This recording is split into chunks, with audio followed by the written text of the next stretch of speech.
Los coronavirus que han habido hasta ahora no han sido nunca como este. El SARS se contuvo relativamente con rapidez y desapareció. Y el MERS, que es el otro gran coronavirus, está muy circunscrito a una parte del mundo y se transmite prácticamente muy poco entre personas. No habían antecedentes para pensar en una epidemia por coronavirus de esta rapidez, sobre todo, y de esta extensión. Probablemente en las fases iniciales se mandaron algunas informaciones que después con el tiempo se ha visto que no eran exactamente ajustadas a la realidad.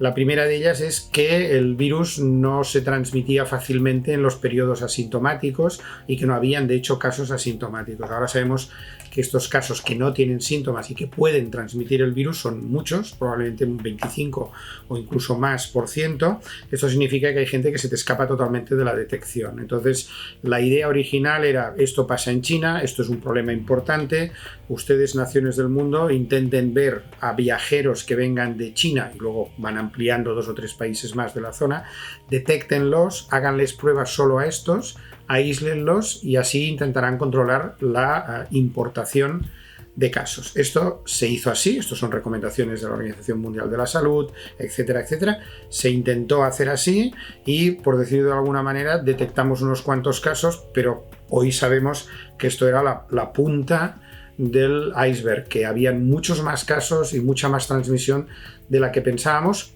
que porque los protocolos no lo indicaban, no se sometieron a pruebas. Y cuando la cosa ya se descontroló, pues ya teníamos el tsunami encima. Esta es una de las cosas que realmente nos hemos dado cuenta de que la restricción en hacer pruebas, pensando que se podían controlar los casos importados, pues a la hora de la verdad, desafortunadamente, no correspondía a la realidad y no funcionó. 2 países que, por ejemplo, como son Corea del Sur y Hong Kong, que han sufrido epidemias previas de SARS, sí que tienen una cierta experiencia y una mentalidad, y a lo mejor ellos, al ver una señal de este estilo, dijeron: bueno, esto ya nos pasó hace unos años, vamos a aplicar todo lo que ya tenemos en marcha y vamos a actuar porque ya sabemos lo que nos pasa.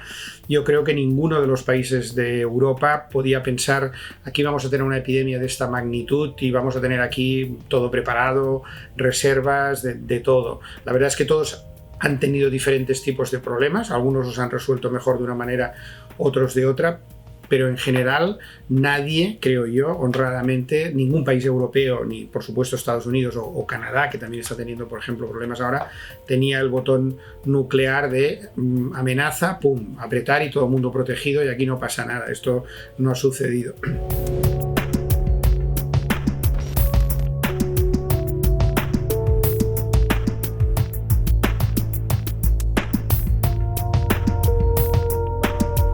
Situación complicada entender muy bien desde un punto de vista general la seroprevalencia.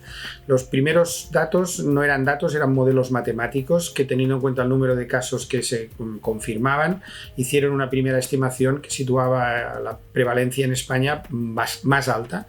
Incluso creo recordar que podía ir del 10 al 40%, que era una cifra altísima, ¿no? A partir de aquí, algunos datos aislados de otros países hacían apuntar que estas prevalencias quizá no serían tan altas. Tenemos una prevalencia, que el estudio está bien realizado, falta acabar de analizar los datos, que se situará alrededor del 5%.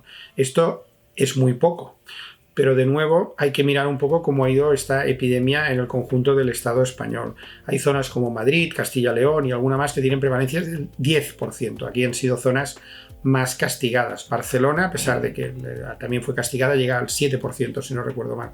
Pero hay otras que tienen cifras mucho más bajas. No se transmitió suficientemente, es una explicación, pero el virus es transmisible. Nos confinamos suficientemente a tiempo para reducir el contagio, es otra posible explicación, pero hoy por hoy el dato es: esta prevalencia es baja.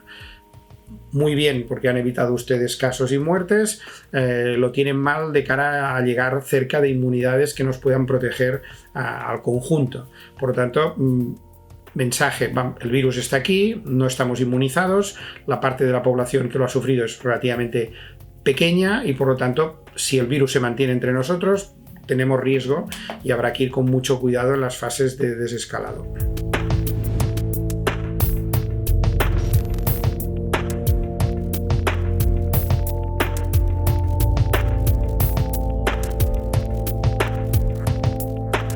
La estrategia para intentar ahora es, si tenemos pocos casos, que en la mayoría de los territorios en España se da esta circunstancia, se cumplen, digamos, tenemos capacidad asistencial, etc., la clave son las pruebas, es detectar todos aquellos casos nuevos, ¿no?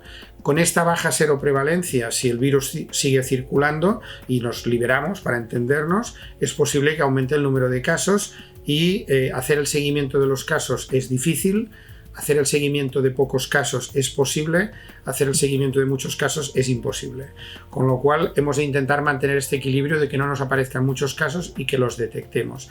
Esta semana, estos 2 últimos días, en Cataluña, el número de casos ha aumentado de una forma relativamente llamativa. Hemos llegado casi a 900 casos, creo que ayer, ¿no? Esto significa un rebrote. Una explicación es posible que sí, llevamos 15 días con más movimiento, por lo tanto es posible que haya nuevos casos, pero sobre todo significa, desde hace una semana, atención primaria es capaz de diagnosticar estos casos con PCR y por lo tanto el caso cuenta, con lo cual hay un efecto también de la vigilancia. Hay más casos porque los vemos más, pero están, con lo cual en estos momentos las cifras son, aquí hay más casos para entendernos de los que pensábamos, ¿no? No porque hayan aumentado, que también, sino porque los estamos diagnosticando como tocaría desde el buen inicio. Y si no se consiguen controlar los contagios, esto puede entrar en una dinámica realmente peligrosa.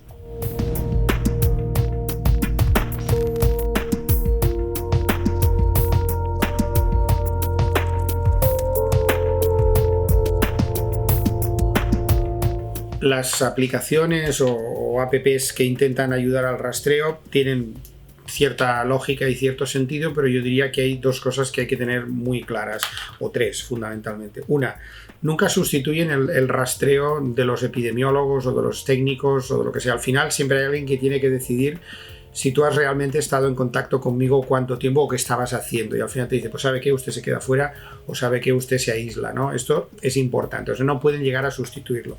Eso nos lleva a la parte que para mí también es importante, cuál es la limitación tecnológica de estas apps, a quién le pita. Si yo voy en un autobús a 5 metros de otra persona y la máquina no es capaz de distinguir, me dirán, ¿ha estado usted en contacto? O no sabré con quién, ¿no? Es un poco complejo. La parte tecnológica yo creo que también tiene limitaciones. Y después está la parte importante, que también es la parte de si esto sirve solo para esto, está dentro de unos estándares muy bien dados, ha habido todo un debate previo, ético, jurídico y de protección de datos, y yo diría que al final yo voluntariamente decido conectarme a la app, pues bienvenida y me ayudará. Si no es así, yo creo que ahora estamos en una situación dudosa respecto a la utilidad. Y finalmente, como habéis comentado, lógicamente, ¿y de qué me sirve saber si estoy inmunizado o no estoy inmunizado ahora? Mire, el 95% no está inmunizado, con lo cual formará usted parte de una pequeña parte de la población a la cual tampoco le podemos asegurar ni cuánto le va a durar, ni qué tipo de protección tiene. Y, por ejemplo, pues se había comentado, estas personas que estén inmunizadas son las que podrán ir a trabajar. Pues lo tienen claro, o sea, un 5% de la población va a tener que sostener al país. Y a nosotros sanitariamente, si nos dicen, bueno, personal sanitario inmunizado con los conocimientos que tenemos es, te pones el equipo de protección igual que uno no inmunizado, por lo tanto no hay una garantía. Si esto fuera el sarampión, que dices, mira, lo he pasado, no lo pasaré en la vida, pues mira, se tendría que enfocar de otra manera, pero tal como estamos, hay mucha incertidumbre y poca aplicación práctica para estas situaciones.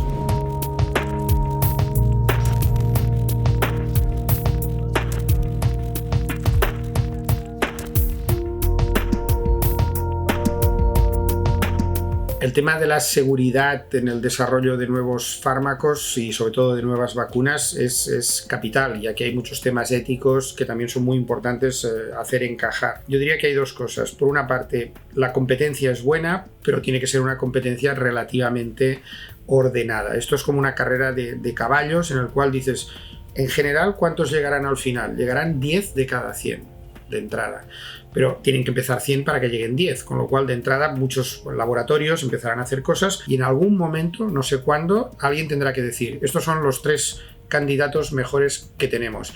Y ahí entonces hay que poner una cantidad de recursos y una cantidad de colaboración para conseguir que eso llegue a buen puerto, que más valdría que pudieran colaborar desde todos los puntos de vista, industria privada, industria farmacéutica, gobiernos, etcétera, etcétera. A partir de aquí, como hay mucha prisa, se pueden saltar determinadas fases. Yo diría que saltar no, sí que se tiene que intentar acortarlas o hacerlas lo más prácticas posibles. Ejemplo, sabéis muy bien que los procesos de revisión y autorización de determinados medicamentos a veces llevan semanas o meses, ¿no? Esto se tiene que acortar, aquí no hay vuelta de hoja.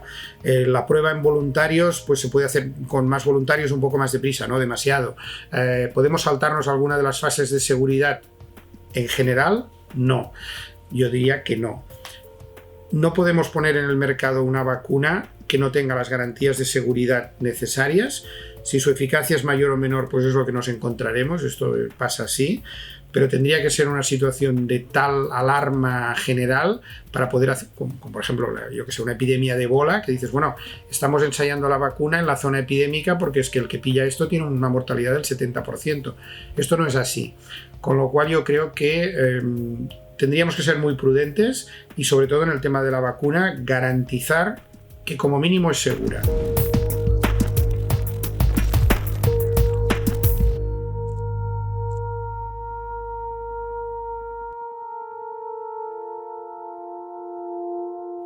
Garantizar que un medicamento o una vacuna en estos momentos va a ser accesible para esto y va a ser accesible para todo el mundo es de una dificultad extrema. En el momento que la tengamos hay que fabricar centenares de millones de dosis o miles de millones de dosis y esto no es nada fácil de conseguir desde un punto de vista de la producción, con lo cual tendríamos que tener muy claro cómo se va a fabricar, si se puede fabricar de forma masiva tenemos ventajas, si va apareciendo vacuna tendremos problemas para establecer las prioridades y aquí yo no soy muy optimista de que no se produzca alguna, digamos, regla de mercado o algún problema de competencia y que no se hagan las cosas suficientemente bien. Creo que era ayer que ya habían unas declaraciones no muy afortunadas del ejecutivo máximo de Sanofi, que tiene un candidato a vacuna, diciendo que como la inversión de gran parte del proyecto venía de Estados Unidos, ellos iban a dar prioridad a repartir la vacuna a los Estados Unidos. Sanofi es una compañía multinacional, pero de origen francés. El ministro de Sanidad y el presidente de la República le dijeron que se olvidaran de esto, que ya pensarían cómo hacerlo, pero que de ninguna manera. ¿Quién va a ganar? ¿Van a ver los mecanismos previos para decir esto tiene que ser así? Ojalá. Si no, yo creo que sería, desde luego, un ejemplo claro de inequidad. Y a partir de aquí, pues no sé si se montarían, digamos, problemas mucho mayores de competencia.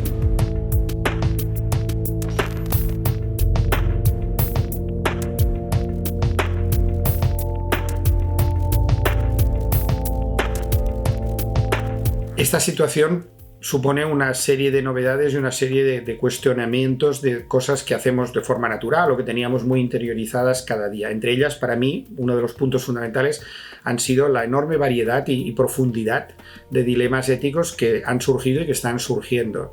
El acceso de las personas a las unidades de cuidados intensivos, la utilización de tratamientos experimentales sin seguir del todo, digamos, las reglas del juego, la competencia que ha habido, la publicidad de determinadas cosas, a gente afirmando cosas que después no tienen una base determinada. Desde el punto de vista de la ética y sobre todo de la bioética, esto es un terremoto de la misma magnitud que los pacientes que tenemos en las UCIs. A partir de ahora hay que tener un cierto marco para evitar vernos atropellados otra vez. Mejor si no nos atropellan y todos estos dilemas los tenemos en tiempo de paz, pero tampoco podemos descartar que vuelva alguna escaramuza, esperemos no una guerra, pero por lo menos alguna escaramuza, que en aquel momento hayan decisiones que se hayan tomado, meditado y puesto las reglas del juego, o al menos discutido lo suficiente. Pero creo que es una de las características más importantes, diría, y más trascendentes, con sinceridad, de esta epidemia. Y por tanto hay que dedicarle tiempo, neuronas, esfuerzo y a un buen debate porque es complicado.